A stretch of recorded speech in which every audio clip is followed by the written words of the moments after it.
What's going on, people? It's your boy Will, aka Another Time Hero, and I'm your host this week for the Marvelite podcast. And with me, we also have. Why don't you go ahead? We got Michael. Hey guys, what's going on? It's Fellow34 or Michael. Hope everyone's doing good. Yeah, and we also have a guest from a different universe. We have Luke. Hey everybody, I am DC Luke, not normal Luke. Yeah, Luke from another world, another time, another reality, another Earth. Yeah, so another all new, all different. If anyone's curious as to why I wasn't on Marvelite last week, it has something to do with the reason why I wasn't on Super Friends this week. So banging. No. Yeah, fucking DC Entertainment screwed me over. They left me and CJ hanging. Just poor Damn. us. Yeah, oh shit, that's what you mean. That's right. That's what you're talking about. Yeah. Y'all are too vague. They don't know what the hell you're talking about. I was supposed to see an early screening for Wonder Woman with CJ, and they overfilled the seats. And it's like, well, why didn't you just have a cutoff, genius? But they didn't. Well, I think they do that to make sure that their theater is full for when they're showing the screening. I think it's like a first come, first serve, so it's like you got to go super early for those kind things. Of, yeah. Yeah, so people showed up like an hour, and I guess I didn't know what to expect because I got there like 30 minutes early, and he's like, "Nah, it's already packed." Meanwhile, I showed up at 7:30 when the movie started at 7:30 for Hidden Figures, and I got a seat, and that studio was packed. I was with somebody, mind you, and both of us got a seat next to each other. Hey, at least you got to see good old King Arthur with CJ, right? You got to see Legend of the Sword.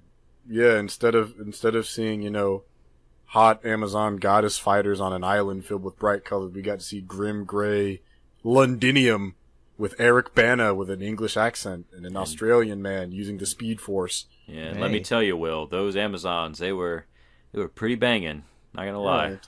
And diverse, can't alienate our SJW audience. That's true. But, anyway, y'all talk about Marvel stuff on this podcast. We do. Before we hop right into that, since we still got a minute or two, how are you guys doing? I'm a guest here, so I guess I'll go first. Yeah, you go ahead. I've been doing okay. We recorded Super Friends not even 2 hours ago. Oh shit. Okay. Yeah, so doing all right, going off that high, I guess. Been just chilling, writing up a script for some videos this week. So just same old shit, just a different day. Hey. Oh wow, this guy was rapping that outro. Damn. I've been pretty good, man. I've just been busy. Today's Wednesday, so I got to do the H&Ns as well. I had a Capcom Infinite go up, which was pretty cool. And I went to the gym and played squash. Squash is for real, guys. It's a really fun sport. I am sore because I worked out earlier. I keep shaving time off my workout. It's getting shorter and shorter, meaning I probably need to make it longer and longer. But whatever. I had a hearty second meal today, which is dinner. But enough about us. Let's get right to this news. So we have a rumored leak for the Marvel vs. Capcom Infinite video game roster. Oh, hell yeah, dude. Yeah, man. You want me to read it, or do you want to read it, Michael? Light it up, bro. My internet's being slow right now. I only see the title. All right. So on Marvel, the team consists of Ant-Man, Captain America, Captain Marvel, Doctor Strange, Gamora, Hawkeye, Hulk, Iron Man, Nova, Rocket, and Groot. It's a team. Spider-Man, Thanos, Thor, and Ultron.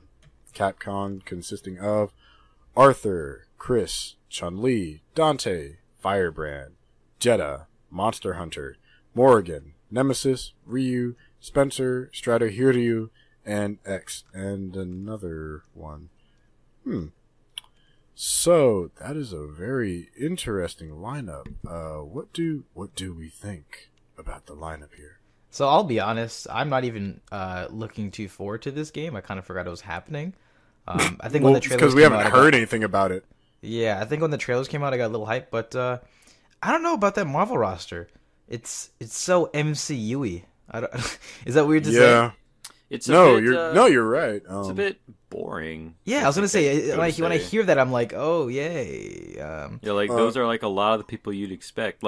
In Ultimate Marvel vs. Capcom 3, Rocket Raccoon came out like way before the Guardians movie came out, and I suppose that they were doing that to promote it. But again, it was before it even was announced. Nobody even knew who Rocket was. So that was like a big surprise. There was like a lot of Shuma Gorath was there too, and I mean he was in other Marvel vs. Capcom games, but still like nothing really wacky or standout here. It's all very much MCU people that you'd expect. Exactly, and I was kind of hoping that maybe they would have some left field people in there just for shock.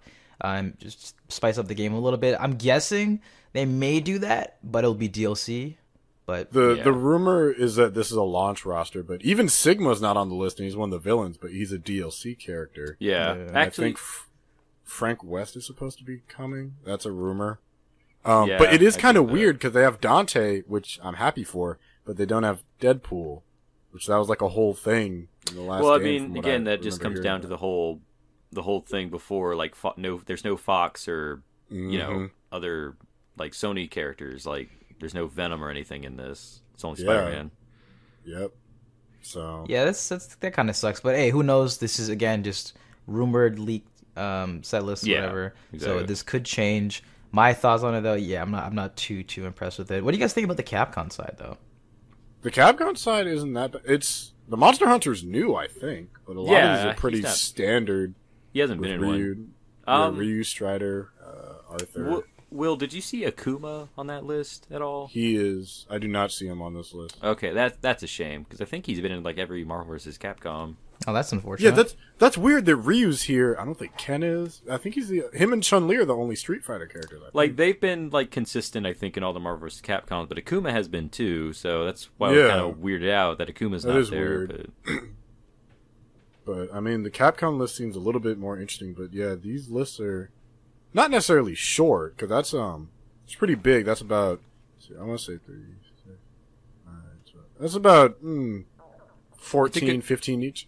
Yeah, it's a good size. Per like 30 characters. Yeah, that's a good roster size, but it's just Marvel's isn't that diverse. Capcom is sort of diverse, but a couple people both of them feel a little empty. And I think that's also kind of how the trailer felt too. Even though like the idea looks interesting of having the villain be Ultron fused with Sigma. But yeah. I think a lot of people were just excited that Mega Man was like real in this game and not just teased and shit in Ultimate. He lives. He's here as a costume. Yeah. Oh look, X! Yay! I mean, it is cool to see X in a game, but it's just and I mean they had Tronbone too, to be fair, but like again, no Tronbone, that with her massive fan base from Mega Man Legends, the one that we want, and people still want that game, man. You're right. People still waiting on Magic Man Legends 3 for the 3DS. Poor thing got canceled. Yeah. But I think that's all we really have to say about that. So let's move on to some movie talk and stuff. So before I get into the one that I'm naturally more interested in, let's talk about. Did you guys talk about Tom Hardy being cast as Venom? Last week? I think we might have. Did you? I don't. Well, while we're here, I mean, we're talking about Sony, anyways. Yeah. Sure. So the piece was that we know Venom is going into production. It'll be released October of next year because I can't just have a peaceful birthday without being interrupted with something like Venom in my life. Because I think it drops the weekend before. I mean, I was about to say Venom's not going to crash your party, Will. Like, it's a movie. We don't know this. We don't know. Tom Hardy just comes in through the ceiling and like puts his feet all in my cake. It just smashes your cake. You're lucky, man. The Suicide Squad did that to me last birthday. Yeah. Oh, they came in and they shot all of Mikey's guests, and they gave him 2 tickets to Suicide Squad. And they said, "This is fun, isn't it?" And Jared Leto left a condom just over a candle. Not even the Joker. It's like, I'm quirky, aren't I? It's like, no, you're just an asshole. But anyway, the other we keep diverting. But yeah, so we have a rumored synopsis, or that came out from a source who's reportedly given them an outline of the story over at comicmovie.com for the film Silver and Black, not for Venom, which is the one that I actually am interested in because I really like the person they're tapping to be the director, but people are going to be pissed as soon as those characters come out to be black. So 7 years after Mendel Strom, aka Robot Master, and his 2 henchmen, the Scorpion and the Tarantula, killed her father, Silver Sable is hired by the government to find Felicia Hardy, the Black Cat. A master hacker and thief has apparently stolen valuable secret information. She's hiding in the lawless and dangerous triple frontier area between Paraguay, Argentina, and Brazil. Once there, Sable asks her old contact Dmitry Smerdyakov, aka the Chameleon, to locate her, but it seems the government are not the only ones looking for the Black Cat. It seems Felicia has made a deal with Strom to save her father from a Russian prison, and she's been genetically enhanced. Now the mad scientist wants his prize experiment back because his financier, Norman Osborn, wants to return for his investment. So, the site goes on to rumor that it will introduce Dominic Fortune, Jessica Drew Spider-Woman, Sergei Kravinoff, aka Kraven the Hunter, Lonnie Lincoln Tombstone, and Charles Standish. So, what do we think about all of that swirling around the rumor mill? Do you know what? I'll say, just off of that story alone, I think it sounds pretty interesting. I think that's maybe what I would want in a Silver and Black film, just from the story standpoint. However, on the other hand, it's Sony. You know, it's the people who brought us TASM 2. It's the people who are going with this Venom universe. Yeah. And I'm not the most confident in. And I don't know how I feel about having all these like Spider-Man characters, because it sounds like a lot. Like, it sounds like that's a lot of Spider-Man characters that they want to, like, even if they're not playing a big role, just to introduce that, because there was that other rumor that's just like, Sony wants to get Spider-Man back from the MCU because, you know, he can hold the film all by himself and have his own universe. No, he can't. Yeah, I really don't know, so I'm not too confident about that. Having all those characters crammed in there, it almost seems like they're doing it for, like, rights reasons or something, possibly. I don't know, it just seems like it. Mm-hmm. And just having all those characters that are in Spider-Man's world without him, it just seems a little weird to me, but it feels empty, because one of the biggest things, the reason people know about these characters in the first place is because of Spider-Man. Yeah, Luke, what do you think? They're Spider-Man villains. Yeah, what do you think, Luke? I just find it weird that I don't remember if she was ever like a world-class master thief. Black Cat being outside of New York is weird just on the offset. Not only that, like Mikey said, there's a lot of just big names in the Spider-Man universe just in this movie. Like, that's another TASM 2 type thing. You know, like Mendel Strom with his 2 henchmen, Scorpion and Tarantula. Just like, and then with their Uber driver, Shocker. Like, yeah, exactly. Yeah, like, I don't know. Again, the premise doesn't even really seem that bad, in all honesty. It seems like a fine for like a spy movie, but again, like, I don't really know who asked for Silver Sable and Black Cat team-up movie. Like, hey man, those 2 people in the corner are cheering away, bro. Well, I know Will's cheering. I know he wants it.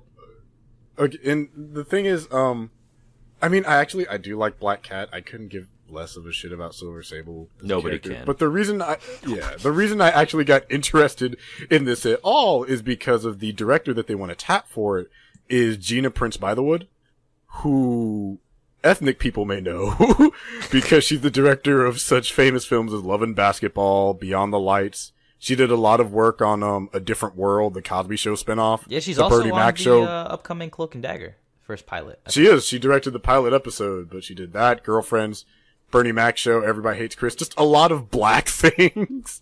Oh, so what I found, did she do episodes on Chris? Yeah, she was a writer for one episode. Oh, and she also rewrote Thor Ragnarok, if I'm not mistaken. Or no, Thor the Dark World. Yeah, that was a writer. What's his name? Christopher Yost, the writer from Dark World and Ragnarok, is supposed to be attached as the writer. Okay. As well as someone named Lisa Joy. Yes. So, and I don't know, they didn't even say if these would be in the same universe at that, so that's a whole nother bag of cats. Can you imagine if they made Silver and Black in a different universe from Venom? Oh my God. Gosh. It's all complicated. I can't imagine they're that silly. There's # it's all complicated. You know, making a Venom movie with no Spider-Man, so Yeah, which is what we want to see. Then we'll get Venom 2, Maximum Carnage. No, then Venom stop 3, saying it. Edge of Venomverse. No, dude, Stop. no, you're missing it, man. The third Venom to finish off the trilogy would be Topher Grace Venom versus. Oh god, Tom Hardy yeah, Venom. it'll be. We'll talk about Edge of Venomverse later, but I guess I'm assuming these are going to be the same universe, but I'm intrigued if they get Gina as the director. I will definitely see this and I will review it for the channel. Hey man, I it's don't care. Sony, you can't assume. Rated They're R. crazy. I'm just kidding. Yeah, like they're crazy. I mean, but I'm just like, people are going to be so freaking butthurt when they make Silver Sable like a black person. No, they're not. Nobody cares about Silver Sable. That's true, because no one gave a shit when Domino was cast as a black girl for Deadpool, because no one knows Domino outside of fans of the Mutants. Yeah, and X-Force. exactly. And even if you know who Silver Sable is, you don't give a shit. Yeah, because she's been dead for several years, hasn't she? It's like you get Yes. happy the fact you remembered her. It's like you found a word in a crossword you weren't looking for. Yeah. Like the thing is, I forgot Silver Sable was dead until this news broke out. And Tim reminded, he's like, hasn't Silver Sable been dead in comics for the past couple years? I'm like, oh, I forgot she's been dead. Yeah, she fucking died. Yeah, it's like, not only did I forget her, she Scrub. died. Yeah, the last time I saw her was in the Ultimate Spider-Man video game. More like Deadard Sable. But while we're good talking, Good one. while we're talking about Spider-Man stuff, I just want to bring this up because we were laughing about it earlier about Kirsten Dunst criticizing Sony's new Spider-Man reboot Lol. with and I quote saying, "We made the best ones, so who cares?" I'm like, "You make it all you want. They're just milking that cow for money. It's so obvious. You know what I mean?" I don't care. Everyone likes our Spider-Man. Come on, am I right or what? Listen, I'd rather be in the first ones than the new ones. Which, it's a pretty bold statement coming from one of the worst parts of the movie. Let's not forget that your character got fired the day after her first performance in a She movie. didn't even get to finish out the week. She got You didn't get to fired finish like, out- after the which- first performance. Which, legally, you can't do that. However, you were so bad that they did it. The court I decided really don't know you what to were say, in man. fact bad. That just... I think we started turning Kirsten Dunst to a nine. It's like, man, you're really just Kirsten Dunsting it up out there. Yeah, I We're think getting I think real. my favorite quote from that whole little soliloquy or whatever was the last part where she's like, "I'd rather be in the old ones than the new ones." Which is just like the first thing people said about Tassim and Tassim 2, at least, was like, well, they have better chemistry than the old ones. Yeah, like I would say out of the Spider-Man, the original trilogy 1, 2, and 3, Kirsten Dunst, for me at least, is easily the weakest part. Yeah, Yeah. and then it was crazy watching Hidden Figures. I'm like, wait a minute, Kirsten Dunst, you can't talk shit, you strangely blonde racist Kirsten Dunst. Well, no, she wasn't racist. She was just a woman of the time. Strangely racist. Surprisingly racist Kirsten Dunst and surprisingly racist Sheldon from The Big Bang Theory. Trying to stop these black women from going to space. What else do we got? Man, we got... I guess this is another thing that at least I'm interested in. We have the, well, this is TV related. And the Runaways co-creator, Brian K. Vaughan, who's like super award-winning out the asshole for everything, says that he approves of the Hulu series, which is good, because funny enough, they're posting teasers for them to return in comic book form. Oh yeah, they are. Yeah, they did a bunch of things for Nico, Chase, one of two dudes in the Runaways. It was those two, Old Lace, but not Gert. Oh wait, yeah, not Gert. Old Lace, the Velociraptor, did something. Carolina Dean, and who is the last one here? Molly Hayes, or as she's known in the TV show, Molly Hernandez, because. Why not? Can make the show as diverse as possible. I don't know. Do you guys have any thoughts on those? I mean, I'm glad that the show is Brian K. Vaughan approved. He says that, he was an executive consultant for the show. And I think he called them like a lovely step parents of it or something.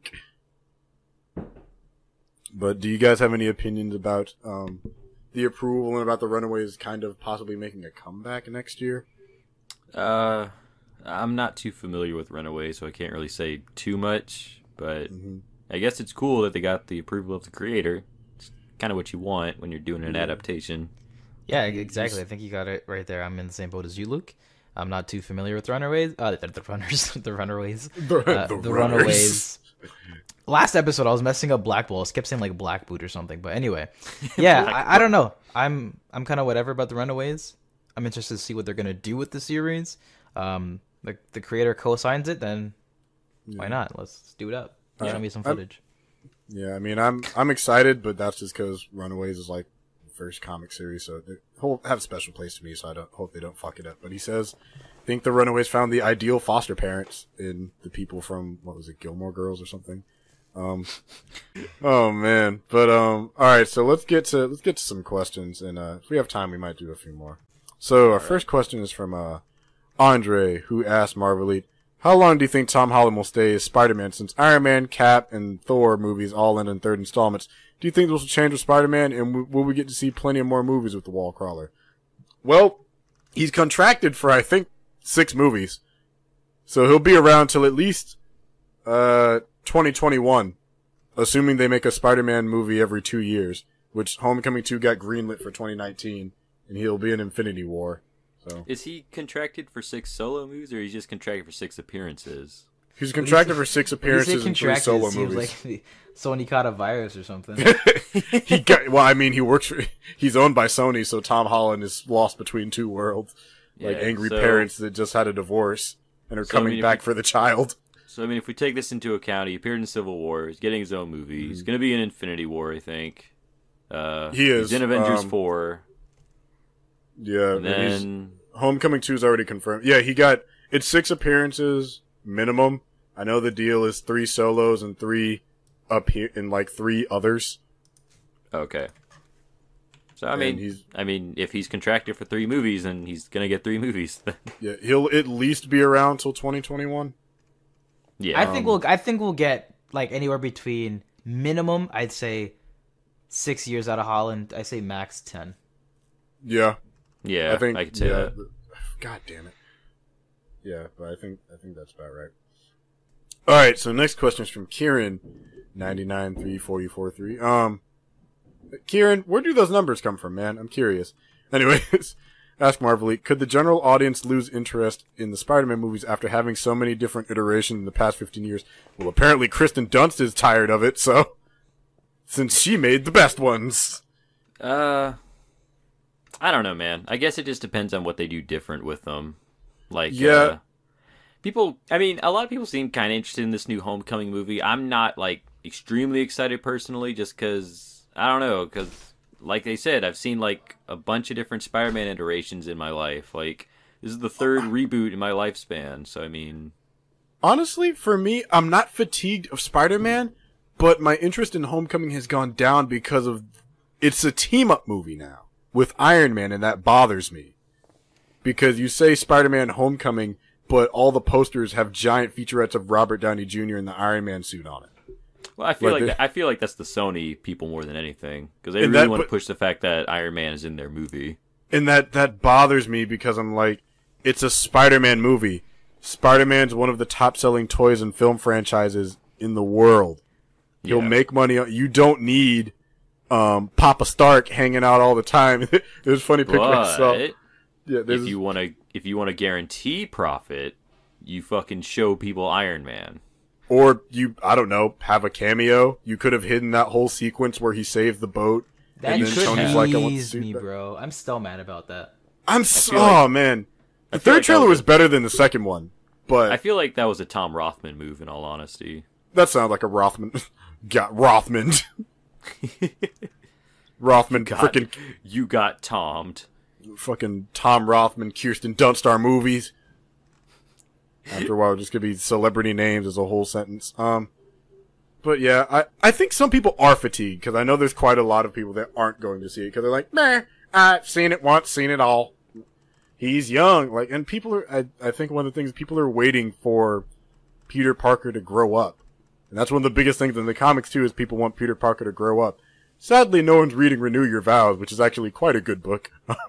Yeah. Well, I think people might have stopped once they realized that it's never gonna be made into the actual canon. So they realized what's the point? Why bother? I'm interested in that Zdarsky run that's supposed to be coming out because having one person write over a third of your character's history does concern me a little bit. And you can only have so many ideas for Spider-Man. Yeah. Till it's time to change writers. But I mean, Mikey, what are your thoughts? You think people are losing interest? I don't want to speak for everyone, obviously, but I would say at least for myself, it feels like I'm losing some interest. I feel like the campaign for the marketing, I don't know. I feel like it's not working too well for me at least. I agree with you on that. I'm not so much fatigued from the character because I love Spider-Man. No, exactly. Who doesn't? It's cool. But the way that they're handling the marketing and some of the decisions that they made for the script, personally, but I will have to wait and see. We're still about a month and some change out from the movie, so I'm holding my reservation for it because I have to do the same thing for when I go see Wonder Woman. Like going in, there are all those leaks and everything and all those news and stuff coming out, but it's getting really good reviews. And that's the thing when you're like working with all this nerd stuff, you have to really hold on to any sort of biases that you have going into it. I can understand why someone may be fatigued by the character after all this time, but at the same time, I'm holding out hope that this is the best rendition that we get of him. But I mean, we'll see on July 7th. Yeah. Yeah. So our third question is from Jalen, who says, doesn't Jeff Loeb have the best quotes? Lol. But no, for real question, who's your favorite God character in Marvel?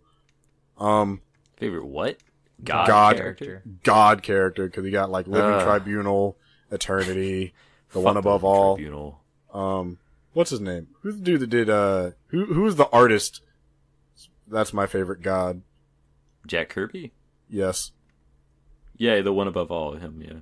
Yeah, confirmed God Jack Kirby. The real God. Not to be confused with God King Patty. I'll just start off. I don't think I have an answer to that one, so.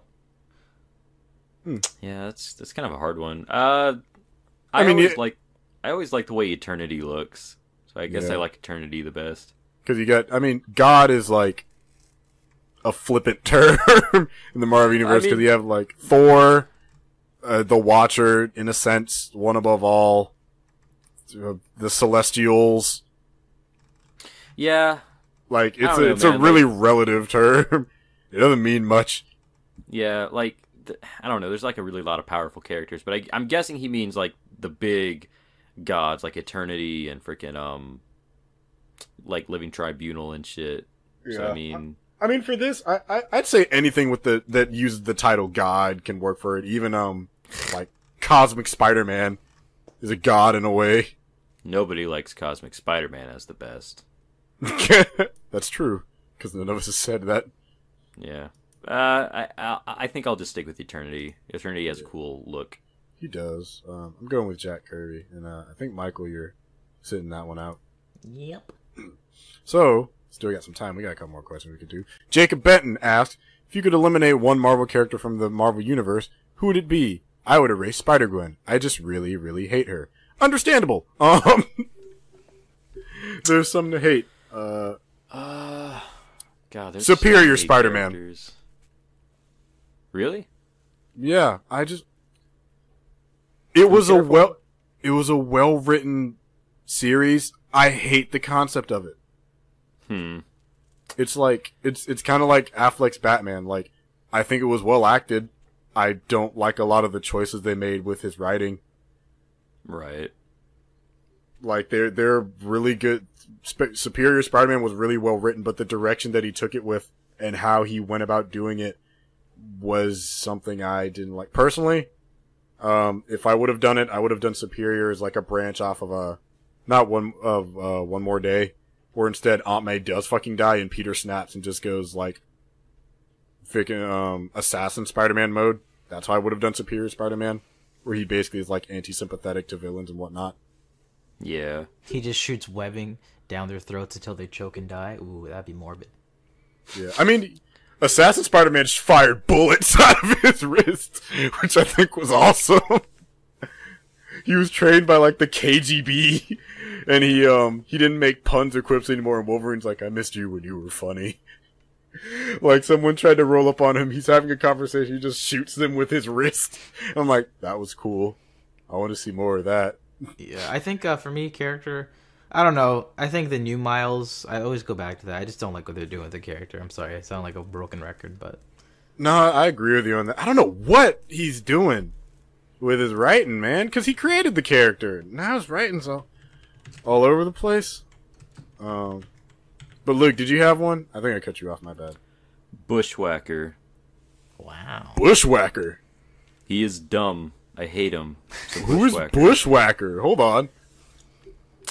I can just solve this right now. He's a Punisher villain, and his hand is a gun, and he's dumb. How does he reload? Well, he's dumb because he's a recurring villain, and Punisher shouldn't have recurring villains. So I hate Bushwhacker. That doesn't make any sense because, Punisher with all his guns and bullets. Exactly. Does he but use that's like my stun answer. ammo on him? Bushwhacker. Fuck Bushwhacker. No, Yeah. he just shoots out of his hand. Like, in concept, Punisher should not have any recurring villains. There's a reason when he showed up on Daredevil, he was put on trial for killing all those people that didn't come back. Only Punisher villains that are good are Barracuda and maybe the Russian. But I didn't even know- all I the didn't other even know ones, he had- all the other ones are dumb. I didn't even know he had consistent villains. Apart from dumb, they're also dead. Yeah. So Well, they fuck should be. Bushwhacker. End of question. All right. Alright, so we got Bushwhacker, we got Miles, and we got... So 2 Spider-Men! Oh, man. Pete.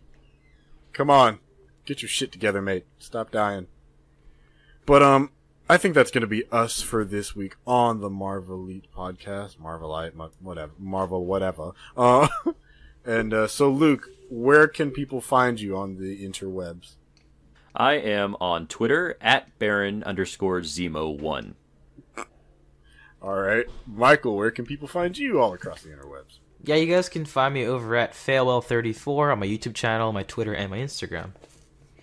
Coolly cool. And I've been your host, Will. You can find me on my own YouTube channel, Another Time Hero, and on Instagram and Snapchat. I am Will the Greatest. So, that's us for the Marvelite. Don't forget to like, comment, and subscribe to Hybrid Network. Oh, and drop comments down below with the hashtag AskMarvelite if you want your question answered. We'll talk to you guys next week. Peace. Later. Au revoir.